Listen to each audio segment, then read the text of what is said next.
Welcome to the Lock Shop with Nielson and Hustler, powered by Coolbet Canada.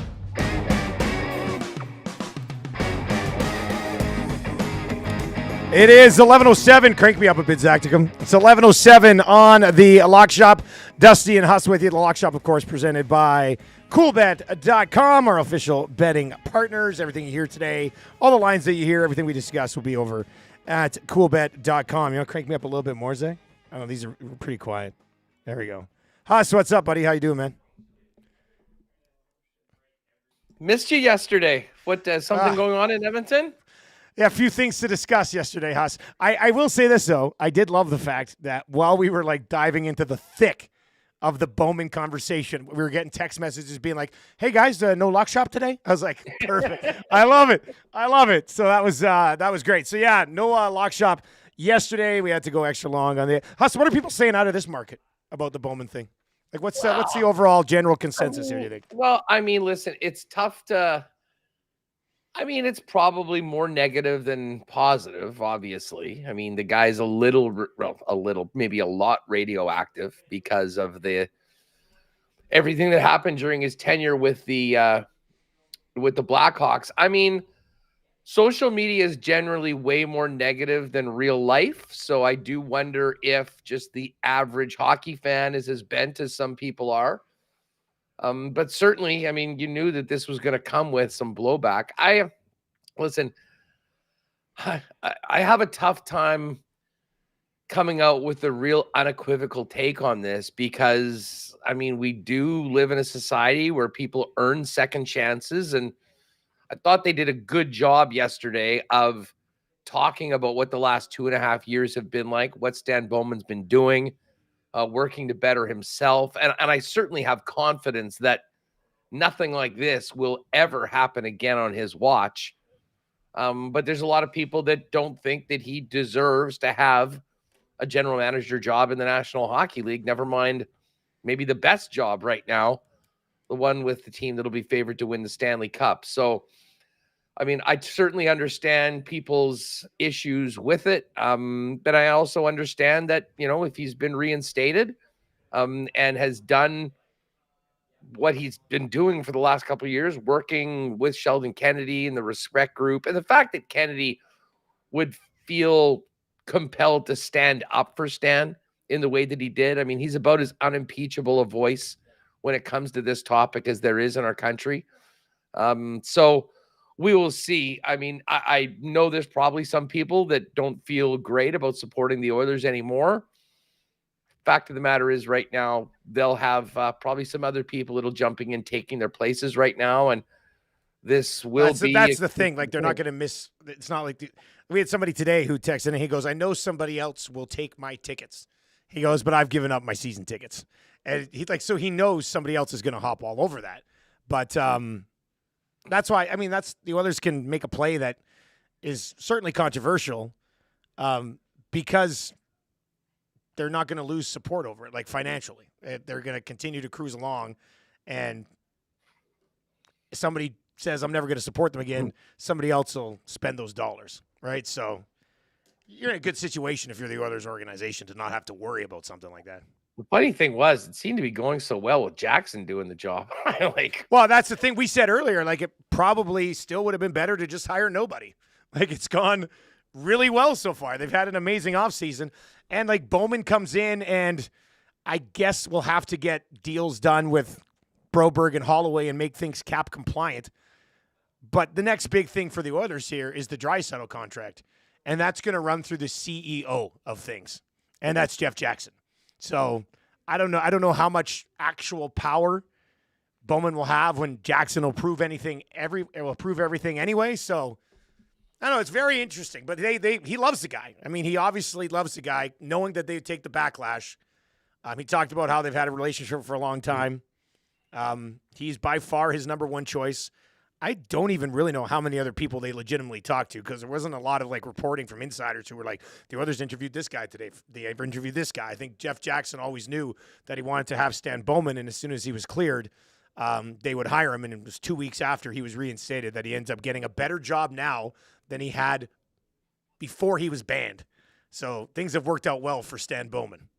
Yeah, listen, it's pretty clear that they think that he's a guy that will be an important member of their, because it was going to come with some negatives, and there was going to be some downside, there was going to be some blowback, and they did it. I mean, I for the people that don't think that he should have this job, I mean, is he banned for life? I mean, is that what? Like, at a certain point, I think he was going to get another opportunity. But the important thing for the fan base, and I think people that support Edmonton, was, to at least show that he's taken the steps to educate himself, to make amends. Obviously, he talked about working with Kyle Beach as well and talking to him before that. So, I mean, I'm certainly not of the opinion that those guys should never get another opportunity, but I do understand why some people are not feeling great about the addition of Stan Bowman to the team. I thought, I was watching that clip that you guys put out of a guy that texted in, said, well, what if this was a principle? And, and I mean, there's different ways of looking at it. Everyone's going to have their own opinion on it right now. I mean, the one that matters is obviously the fans of the Oilers deciding whether they're going to continue to support the team. And from the Oilers' position, if bringing him on is worth what's coming back, and they obviously feel that way. So, won't be the last time we talk about Stan Bowman and the Stan Bowman situation with the Edmonton Oilers, but I do have a pretty good level of confidence that, there's a potential to this, and he could be a real positive influence in this sort of thing. I mean, sometimes, you have to hit the bottom to be able to. I hope he continues to do that. Right? I hope it's not like, hey, I got a GM job now. I think he has to. I don't have to worry about. I don't think there's any way that we find out that, he stopped this initiative or he's not working with this guy anymore just because he got a job because of it, right? So I know he'll be busier, obviously, than he was for the last few years. But we'll see how this conversation continues and eventually fades away in the summer. And then no matter what, however long it has been, Connor McDavid and Leon Draisaitl will be asked about this next time there's a microphone in front of their face, and we'll see what those guys have to say about it. So. Yeah, and listen, I mean, I heard Jeff Jackson talk about that yesterday and said that, no, these guys were not consulted. And that, I think, is a good thing. I mean, Connor McDavid doesn't want to, like, can you imagine if they had said, well, we weren't sure about this, so we asked Connor and he was really in on it. And then all of a sudden, there's no way they could do that, right? Like, yeah. Keep the players out of this. This is an organizational decision. They're the players. He's the CEO. Bowman's now the GM. And they move forward. So, an interesting day. Like, I was a little surprised that it happened the way that it did, but I guess we'd heard rumblings, and now the team goes from there, and it's about winning this year. I mean, it would be kind of ironic though for him to leave in the fashion that he did, come back to the NHL into this job of all jobs. Yeah. And I mean, if the Oilers can finish the job next year, he's just kind of wins the Stanley Cup next year. Yeah, a ready-made cup contender right now. So certainly was a big story. It was a big story yesterday. But now we move on in the lock shop. We've got CFL to talk about. A little MLB parlay today that we'll get to. And then on top of that, we just finished our movie prop draft for the last 2 hours on the Hangout. We went 2 hours. We went 20 rounds deep on a draft of props from movies. Let me lay this out here for you. This is my entire group. Okay. The commissioner did throw a twist in, Quinn Phillips. When we sat down to do the draft, she goes, I'm adding a separate commissioner's category. You have to add a piece of jewelry to your list. And none of us had prepped for jewelry. So it was like a mad scramble during the draft to find jewelry from a movie that we could select. But here's what I got. So you had to have 4 sports props, 3 weapon props, a vehicle, food, a piece of furniture, clothing item, a hat, a prosthetic, a MacGuffin. Do you know what a MacGuffin is? No. A MacGuffin is like we still don't technically understand it ourselves, but it's like the thing that they're trying to track down for the whole movie type of thing. And then we had 6 open categories.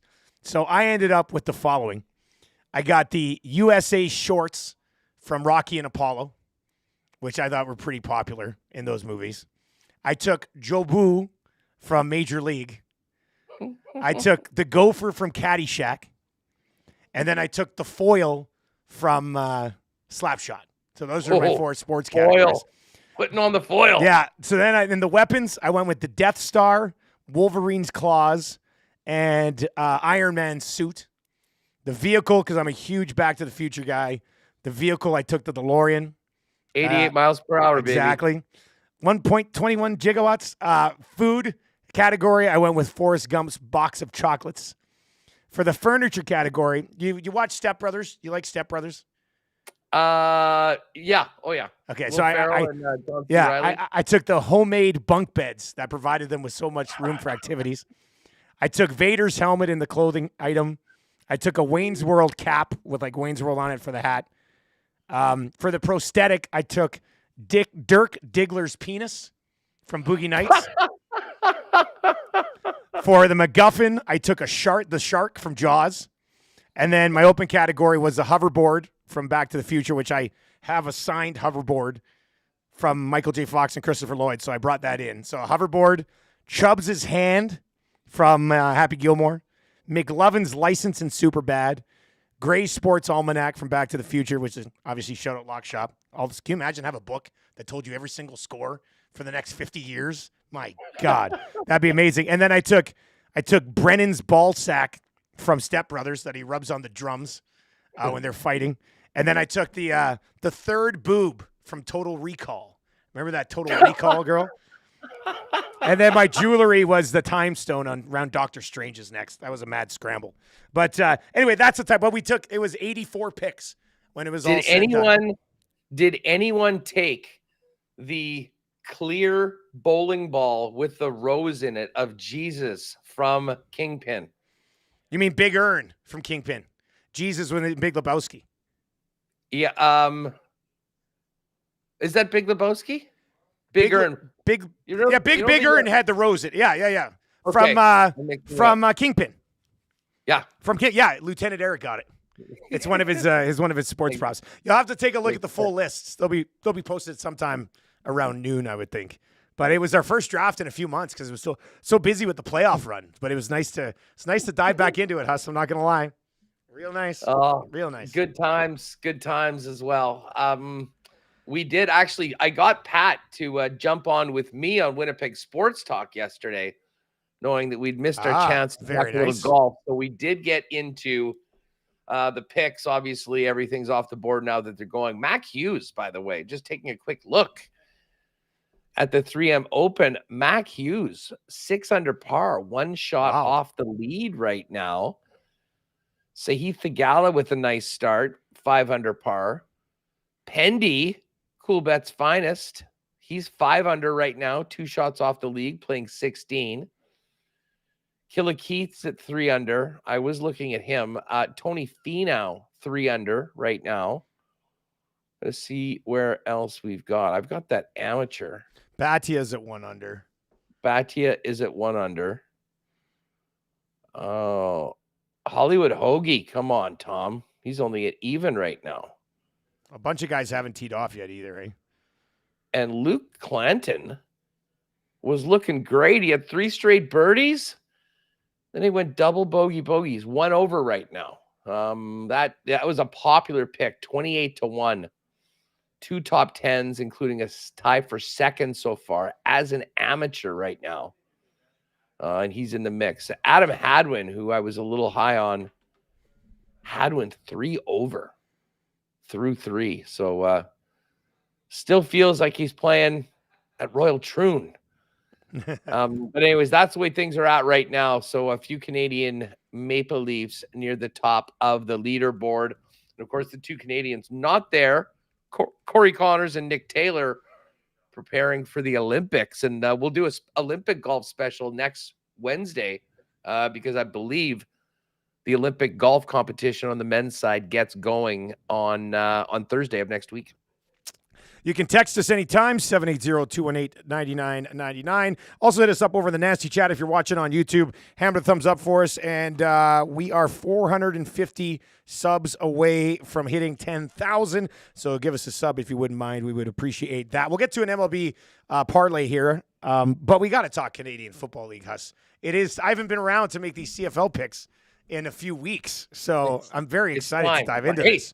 Just before we do that, by the way, speaking of the Olympics, Canada beat New Zealand 2-1. They were down 1-0 early in the women's soccer. How about our soccer scandal, though, dude, going into the Olympics? I know. Like, the Canada women's national team is the Patriots of the Paris Games. And Bev Priestman, she's going to get canned. She is going to get canned. She voluntarily removed herself from the sidelines for this game while sending those other two coaches home. But, man, you listen to some of the comments of people, including like the Canadian soccer broadcasters, like Gareth Wheeler. No excuse for this. Total black mark on the program. I feel terrible for, the women that are representing our country that have done such an incredible job year over year. I mean, defending Olympic champions, 3 medals in the last 3 Olympics. And now, I mean, all anyone is going to be talking about is the Spygate style operation that they were working beforehand. And the guy got arrested today. Like, he got arrested for working a drone. Really? Well, yeah, that was how he got caught. Well, I know he was doing that, but he got arrested for they arrested. You can't fly drones around the Olympic facilities. I guess like that. So what would you get? What would you get arrested? Do you know what he got charged with, or what he got arrested for? Like a mischief or something, or no? It was. Well, first it doesn't really matter anyway. But I was curious. Yeah. Yeah, and he got his ass sent home along with one of the other coaches. And now, I believe our next game is against France, who is a world power, will probably be an underdog. But that's the first time I think our women are really going to feel the after effects of this, because, I mean, we are going to be the bad guys. Like, I hope they embrace it, because it might be difficult. They've been such a popular team for so long. Everyone sort of loves Canada. I don't know if that's the case anymore in this tournament. So anyways, credit to them for coming back and winning. Had to have that 3 points today. They got it. And now we move on with the tourney. And coming up today, actually, on WST, speaking of the Olympics, Kirby Shep, who spent a long time coaching the national junior team, coached probably about 70% of the guys on our squad right now. He's going to join us to set up the Olympic Hoops tournament. And Mark Strong, Mr. Everywhere, a.k.a. Strizzy, who will be hosting Olympic FOMO every night on CBC. He's joining us for a little Olympic talk and a preview of breakdancing, of which he's going to You did it. I got a guy. He's doing the color for the event. So he's going to educate us on what we should be looking for, as well as the medal hopes for our guy, Philip Kim, a.k.a. Phil Wizard, the Wiz, with Canada's best hopes on the cardboard. Nielson and Huss with you here on the Lock Shop. I love the fact that you could be setting up breakdancing, you sick bastard. I love it. If you are listening today, you can text us anytime, 780-218-9999. If you're watching over on YouTube, hammer the thumbs up and give us a sub to the channel. Man, a lot of movement in this Riders Alouettes game. When we were talking about it this morning on the Nielson show, and we made it our play of the day, like our hotline of the day, it was Riders plus 4.5. It's now Riders 3. This line has moved. He's up to 4.5? It was 4.5 at 7:30 Edmonton time this morning, which made no sense to me.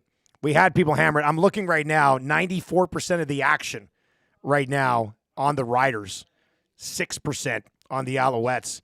And that probably came in a lot when it was sitting at 4.5, but it's back to 3. I don't know if it was just at 4.5 when we were happened to. I don't know how long it was at 4.5, but I was stunned because I saw it at 3.5 yesterday, and we were talking about it yesterday morning on the show, and then I opened it up today and I was like, what the hell? why is this move to 4.5? It just didn't make a lot of sense to me. And now it's back down to 3 here, Huss. So when I saw it at 3.5 yesterday, I jumped on it. I mean, to me, this is like 1-2 points. The minute it got on the other side of 3, I hammered the Riders on this one. And to be honest, well, we'll get to this in a minute. I sort of feel the same way about this Hamilton-Edmonton game. Like, I think I said to you, or maybe it was Pat when he joined me and we were guessing the lines on Monday, every one of these games should be inside of 3 points. Yeah. Like, this should be the closest week of games all week long. So the minute we got the hook on, a 3.5 on Saskatchewan or Hamilton for that matter, to me, it was time to go in and take the point. Like this, when I looked yesterday on this Elks Ticats game, it was Edmonton 2.5. This has moved a full point towards the winless Edmonton Elks, which I'm trying to figure out why. I don't know if I missed some injury news with the Ticats, but my goodness, that's crazy. How could you possibly lay more than a field goal on the Elks based on what's happened so far this year? And let's not forget, Hamilton just got their first win of the season. I mean, I know they're not a great squad, but they put it together. They got a win. And I mean, they're going to come in a desperate team to try to continue moving forward at the expense of Edmonton and get into a playoff spot, or at least push forward. Because, with Toronto having 3 wins, Ottawa's won 4, Montreal at the top of the division. I mean, they have to get back in it, and they got to do it soon to have meaningful games in the second half of the season. So, but anyways, we'll finish off with that one. You want to start off with the Thursday nighter? Yeah, I mean, I guess we had it this morning at 4.5. It's sitting here right now at 3, so we're playing it on the 3. Is that basically what we're doing today? I know you got it at 3.5. I'm on the Riders here. I mean, you're looking at somewhat similar quarterback situations. I did like the way that – what did you think of Paterson against the Bombers last week?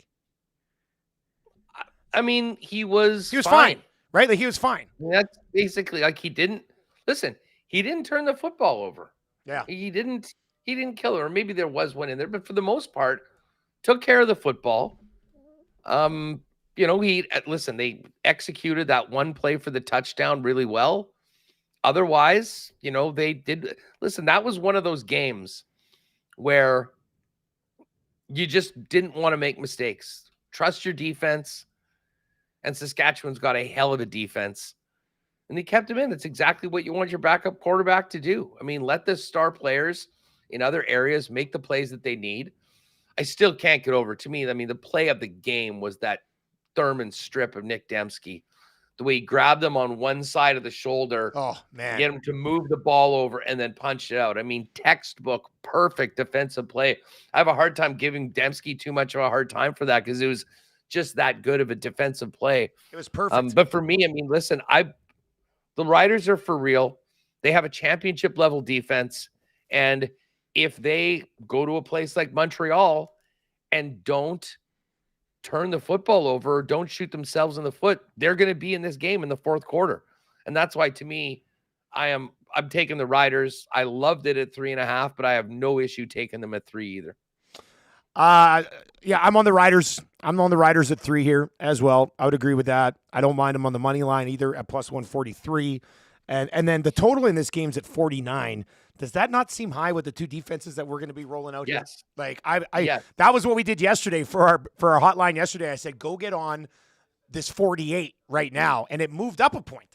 It was at 48. It moved up to 49. We did it yesterday afternoon. It was 48.5. And I thought, if anything, it would go the other way. So, yeah, I do like the under. I mean, you got 2 backup quarterbacks and you got 2 really good defenses. I mean, if that doesn't spell under, I don't know what does. Yeah. And then just to look at some of the player props in this, the player props for this game is up. And let's just give you some of the numbers here. Because if we do like the under and we do like a battle of 2 pretty good defenses here, Caleb Evans' passing total set at 236.5. Paterson's passing total set at 235.5. Their touchdown props are just 1.5. Evans is over. plus 135, under minus 175, and Paterson's plus 140, under minus 182. Player receiver props, Cole Speaker, his number's set at 41.5. Emilus is 49.5. Sean Bain is 43.5. And Philpott is set at 67.5. He's had a phenomenal start to the season. He's at 5.5 catches. Emilus is at 4.5. Bain is at 4. Speaker's at 4.5. And then in the rush game, it's just Walter Fletcher over 53.5 yards, minus 110, under 53.5, minus 110 too. So that's just a split right there. Fletcher's had a really nice season, but it is tough to run the ball against the Riders defense. So, I mean, I don't want to say we're just going to sit up and hammer all of these unders, but Huss, what do you like the most from those player props? And I'll probably make one of these the Lock Shop play of the day today. Shout out to the Texas Rangers for covering the run line yesterday. Yeah, I'm looking for an under, although Emilus has gone over 6 catches the last 2 games. Previously, he had 3 straight with 3. I would consider potentially the under 4.5 to maybe get back to normally where he's been. The TD scores are interesting in that, you've got these backup quarterbacks in that often run. I mean, Caleb Evans is in minus 182 anytime touchdown scorer. Fletcher at minus 143, Philpott at minus 133, and then Shea Paterson in at minus 111. I would consider that. It's tough to cap these receiving props just considering we've got the 2 backup quarterbacks in. Like, I guess from the Evans, I think Evans is not good. If anything, they might run the football a little bit more because I really have a feeling that they are not going to be able to kind of really air it out. The only thing is that they go to Philpott so much that it's tough to sort of fade him in that situation. Maybe the Emilus under 4 at plus 100, but I'll tell you what is tough. The rushing yards, Walter Fletcher over 53.5 is an interesting number. Yeah, like I said, it's like the Riders are allowing, at least heading into that game against the Bombers, what was it, like less than 60 yards per game, right? Now, with that being said, the Alouettes, considering they don't have Cody Fajardo quarterback, might go a little bit run heavier with Fletcher, and he's been good this year. I think one guy you might want to sprinkle for a touchdown here, Ajo, who had a monster second half, led the league in receiving and only played the second half of that game last week, plus 225 to score a touchdown. If you really wanted to go after it, plus 1650 to score the first touchdown of this game. Huss, you got to look at him last week, man. He's a little bit of a freak. Like, he's a little bit of an athletic freak. He's got some long limbs. He's only 22 years old. He's having a lot of fun playing the game. And the fact that he managed to connect, and without Schaefer Baker, he's going to look like he's just going to slide into that spot. I think there's a lot of potential there for Ajo. I'd love to get a total on it, to be honest with you. You've sort of convinced me. We didn't see the regular receiving props on him, but at plus 225, he's so dangerous. And I think they've got a lot of confidence in him after the game that he had last week against Winnipeg. So really interesting game tonight, though. I mean, I'm going to take the under. I'm going to take the Riders plus the points. And maybe we will get a little sprinkle on Ajo, one of the great names in all of sports. I said on the broadcast last week, Ajo, look at him go. And I didn't mean to rhyme. It just naturally, I can have a lot of fun with Ajo. I think we can roll on that. But let me run this one by you. The Edmonton Elks signed DeMarcus Christmas this week. Remember, he was with the Riders the last few years. Pretty good defensive lineman, actually. We had him on the show today. And I asked him about, do you get tired of people making Christmas jokes about your last name? He goes, I usually kind of rate them and see how people do. So then we're talking today on what I could call on Sunday, because that's the only game I'm doing this week, if he gets a sack. And we came up with, if DeMarcus Christmas gets a sack on Sunday, I'm going to try to fit in a ho, ho, ho, a sack for Christmas. And we'll see how that goes over. Christmas in July. Yeah. There's a lot of different ones there. All right, so we're both on the Riders. We like it. That's the one game that does have their player props up already. Calgary, a 1-point favorite, essentially a pick 'em, heading out to Ottawa to play the 4-2 Redblacks. Huss, what's the early lean for you on this one? Oh man, this is such a tough pick. Ottawa 4-2. They beat the Bombers in the game. The Bombers probably should have pushed that ball in at the end, and then they beat the winless Ticats and winless Elks 3 times. Yeah. So there is an element of, okay, is this record somewhat of a mirage? And then you got the Calgary Stampeders, who just beat BC, been great at home. They're 0-3 on the road and have not traveled well so far this year. I'm going to take Ottawa in this one.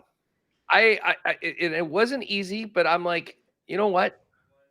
Bobby Dice has some real momentum with this team. I don't trust Calgary, to be honest. I mean, I think they can look good at times, and then they can also look not good at all. And I know Jake Mayer had a strong game last week, but he has been so up and down and off and down that I'm going to give the nod to the home team, the Redblacks. I'll take the point and go Ottawa. It is pouring out here. Sorry, I got distracted. Is that rain and hail? Like, holy smokes, it's raining hard here right now. That's like, it's pouring. It's like distracting me. How hot is it? No, it's cool. It's cooled down a bit now. It was like, I don't know. It was kind of chilly in here today. I think it was like 18, 20 maybe max right now. So, okay. And it's storming out pretty good. It's storming out pretty good. This rain is important because, you know, the town of Jasper up in the mountains here? Dude. It's like, I just saw a video somebody texted into us. Like, it looks like it's gone.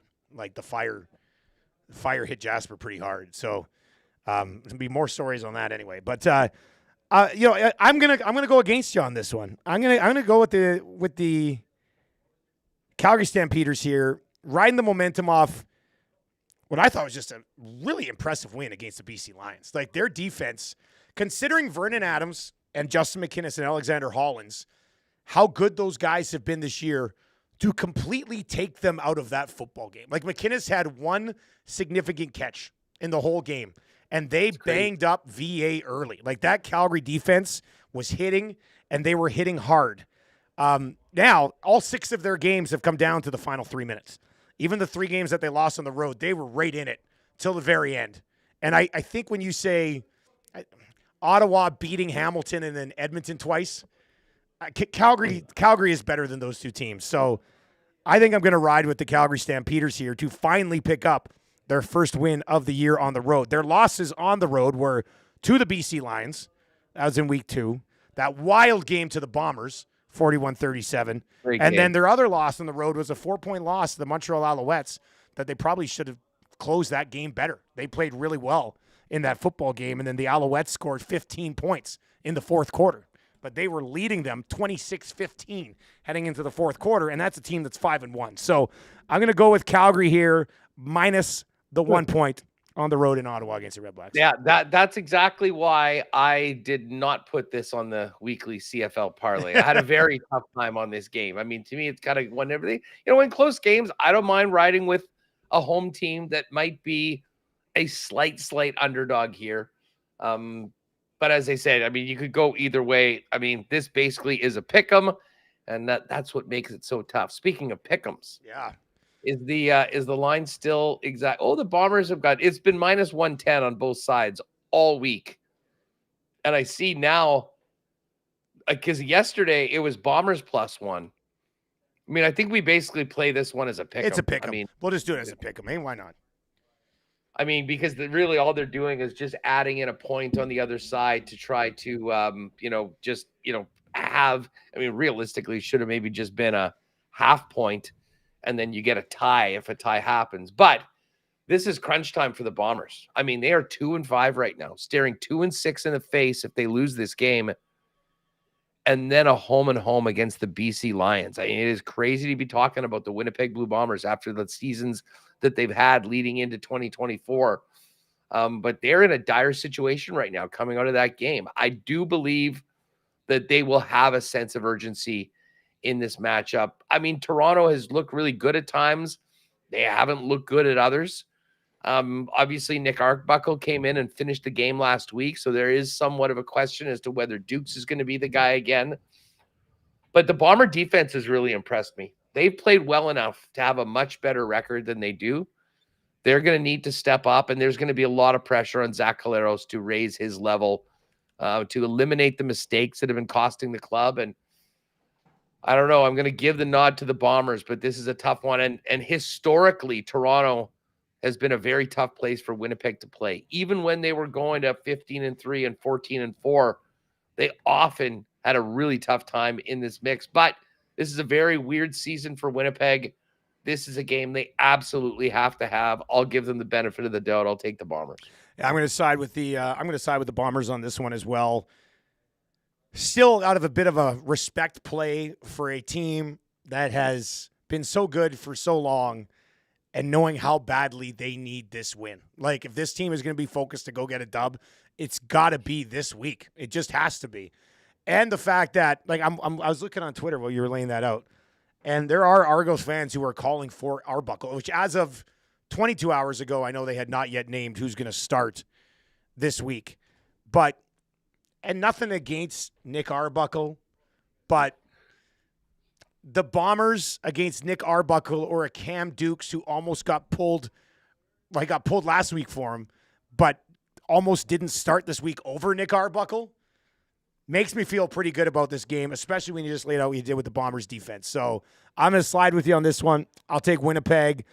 You mentioned earlier in the week on our picks with Awanek, we're getting the Bombers at +1. Here we get them at -1, but we're just going to take them on the money line. So I will side with you on the Winnipeg Blue Bombers. This is a pick 'em. It's been -110 on both sides all week. Yeah. It's like -112, -108 right now. So yes, and that brings us to the game you'll be calling this week. Dusty with the weekend at home, sweet home. Real nice. Calling. Yeah. Can this be the week that the Elks win their first game of the season? Well, you said, can it be? Sure, it could. Will it be? I don't know. Well, they're -179 on the money line, 3.5-point home favorites at and like, this is one of those ones, that where's Jake when you need him with the fishy meter? You know, in the NFL, he's always like, Yeah. I'm looking at it going, they are begging us to take the Ticats at +3.5 here. So are we going to be sucked into this? Because, well, I am. Yeah, you are, aren't you? I'm sucked into it. Listen, as I said before, like, trying to wrap my head around having the confidence to lay more than a field goal on the Edmonton Elks. Like, I love taking points with the Elks because they play close games. But, I mean, it's a real stretch to think that they're going to cover 3.5. Like, win a game. Win it by 1. Who cares? And they've had so many walk-off field goals this year. I mean, even if they win on a walk-off field goal, if Beattie can actually get it between the uprights, we're still talking about, a 3.5-point spread for a team that I think is going to be coming in with some momentum after winning their first game of the season.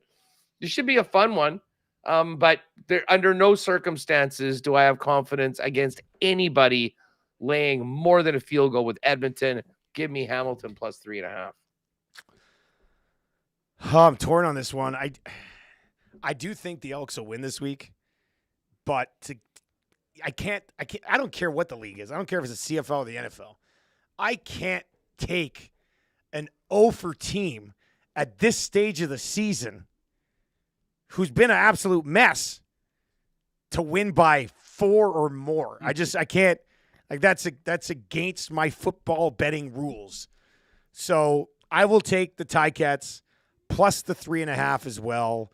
Elks win a close one here. I don't like Ticats defense was much better last week than it had been so far. Now,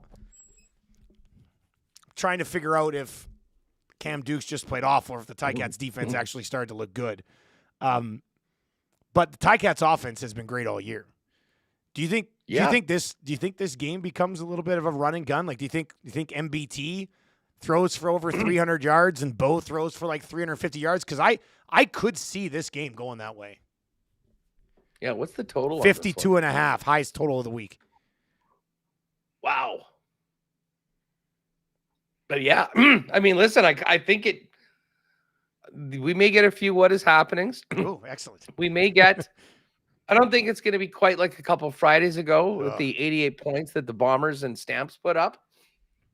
But I do think that there will be some fireworks. I mean, Bo and the Ticat offense, as you mentioned, has been pretty good so far this year. And then, I mean,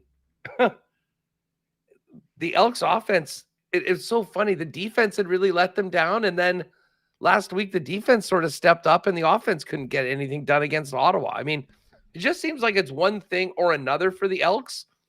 And that's why I'm quite comfortable and thankful to get 3.5 with the Ticats. I wouldn't be surprised if this is closer to 3 or maybe even less by the time it kicks off. All right, so there you go. We are both on the Ticats at plus 3.5. We're both on the Bombers at -1. We're going head or at money line. We're going head to head on the Calgary Ottawa game, which I mean, it's basically a money line pick as well. And then the Riders +3. We like the Riders, and that one I suggest a little. You know what? Yeah, go ahead. What do you think? I'm just going to send this over to the fellas and see if we can get this up. We'll go Riders. We'll get it up right now. Yeah, +3.5. I know it's 3, but we can't have the even number, so we'll take the hook.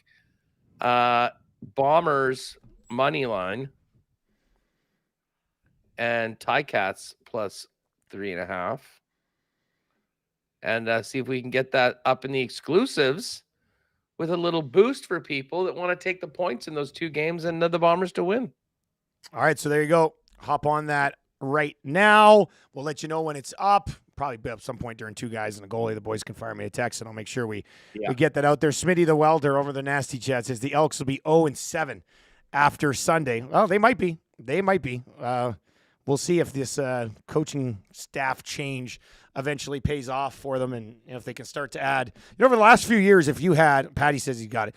Over the last few years, if you had DeMarcus Cousins and Sean Oakman on your defensive line, you'd probably be pretty happy with it.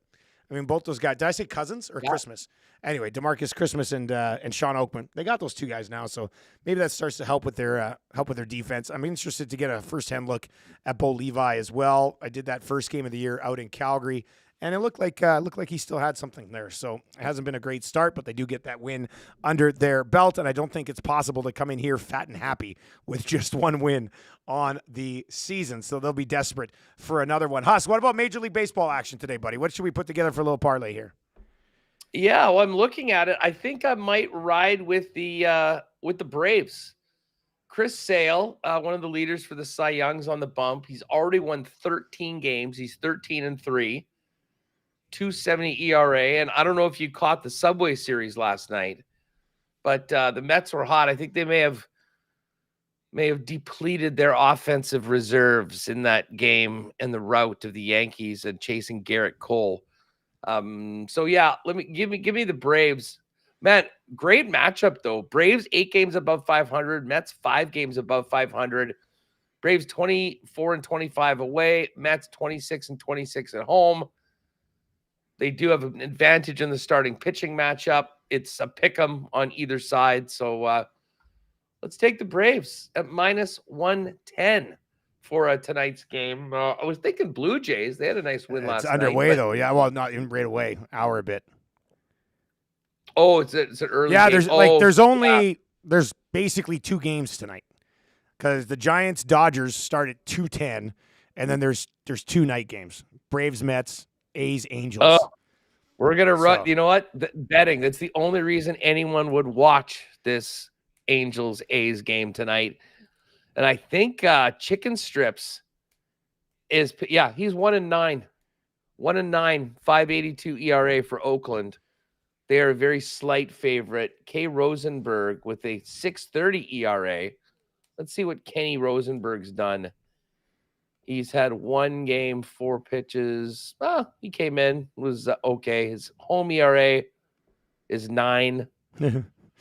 We got to make something happen. But, he's had the 2 starts.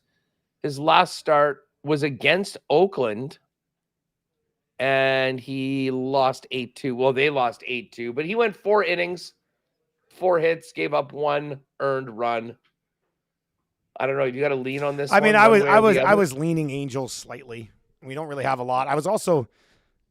I don't mind the under 9.5. I mean, it's set at 9.5. I know some of these guys get teed up a little bit on, but let's be honest, the A's and Angels aren't bringing great offenses to the table here either. I think they're both in the bottom third in the league in offense, and you get the 9.5 on it. So I'm good with either the 9.5 or the Angels minus 115. But what do you think, Huss? Let's see here. They just played the Mariners. They just swept the Mariners. They're actually rolling right now. They've only given up 3 runs in their last 3 games. The Mariners have not been particularly good. They lost 2 of 3 in Oakland last week, but they have won 4 in a row. I don't know. The Angels are on a bit of a heater. Maybe we just take the Angels to win. They've beaten Seattle 6 times in a row, actually. So if you go back to the last time they played Seattle, they took 3 of 4 in the final 3 games of that set. So, yeah, let's go. Let's go Angels minus 115. They're due against the A's. They won their last game against the A's, but they lost 5 in a row before that. I think the water sort of finds its level. So I'm with you. Let's go with the Angels and the Braves tonight for a little double play. And that is plus 258 right now. We'll get a little boost on it and get it up as your official double play. You can also check out the Coolbet socials a little bit later on. I'll be probably putting together a player prop play in the Canadian Football League tonight for your lock shop play of the day, 2 for 3 to start the week so far. So hopefully we can finish strong the next couple of days. Haas, what's coming up on Winnipeg Sports Talk today, buddy? Well, we're gonna dive into some Olympic stuff. As I said, we're gonna find out how you win a gold medal in breakdancing, as well as everything that's coming up with Mark Strong. We're gonna preview the Olympic basketball tournament with Kirby Shep. We'll get to some Bomber and Jets talk with Scott Billick, and hoping to have Nails on with us. Dave Naylor is checking out Nathan Rourke at Giants camp today, and we hope that he'll be able to join us a little bit later on today on the show. Excellent, buddy. You have a good one, and we'll talk to you tomorrow, man. Big Friday show with Dusty in the house. I'm so Looking excited. forward to it. So excited. We'll see you later, buddy. There you go. That's Huss. Winnipeg Sports Talk coming up right away over on the Winnipeg Sports Talk channel. Always good to have Huss here with me on the lock shop. We got 2 guys in the goalie coming up, presented by GS Construction. Myself, Cass, and Gager. We're diving into. That's our first 2 guys since the news on the Oilers front, and there's lots to discuss on that still, and I'm sure we'll get more reaction on that as well. When our exclusives are up, you will be able to find them in the exclusives page over with our presenting sponsors at Coolbet. You'll have the Lock Shop parlay and the CFL parlay that we put together as well. And Albie 26 over the Nasty Chat says the D-Gen Den parlay will be up soon as well. Boys, what'd you put together in the D-Gen Den? What's that parlay? I'm not seeing it anywhere. Let me know. I'd like to know before the end of the show. Hammer that in there right away. What is the D-Gen Den parlay? We'll be betting a lot of Olympics next week on the Lock Shop as well. Kind of get us through the summer. And Coolbet did tweet this out just a few moments while Jake did. Hottest hitter in baseball looks to continue his torrid run this afternoon. Vladdy Guerrero Jr. has 5 home runs in his last 6 games, plus 500 to go yard again today for the Toronto Blue Jays. Wouldn't that be a streak? We had that Vladdy home run song a couple of times on the morning show today, which was a lot of fun. That was a good time. The draft was a good time as well. I don't know if that's posted yet, but we'll try to get it up right away. And, yeah, that's going to do it for the Lock Shop today. If you're listening on TuneIn or iHeart or at EdmontonSportsTalk.com, a small dose of Whale and the Wolf, and then 2 guys and a goalie will fire up. Once again, presented by GS Construction with myself, Cass, and Gager. You can chime in on the Edmonton Oilers' decision to hire Stan Bowman, and we'll continue to break that down, take a look at what the to-do list looks like as well. That's all on the way coming up. If you're on YouTube, turn on autoplay. That'll take you right on over to 2 guys and a goalie when it gets rolling. Sub to the channel. We're closing in on 10,000 subs, just over 400 away, so we'd appreciate that. Hit that sub when you check out EST on the YouTube. Thanks for joining us on the Lock Shop today. Good luck tonight, and we'll talk to you tomorrow.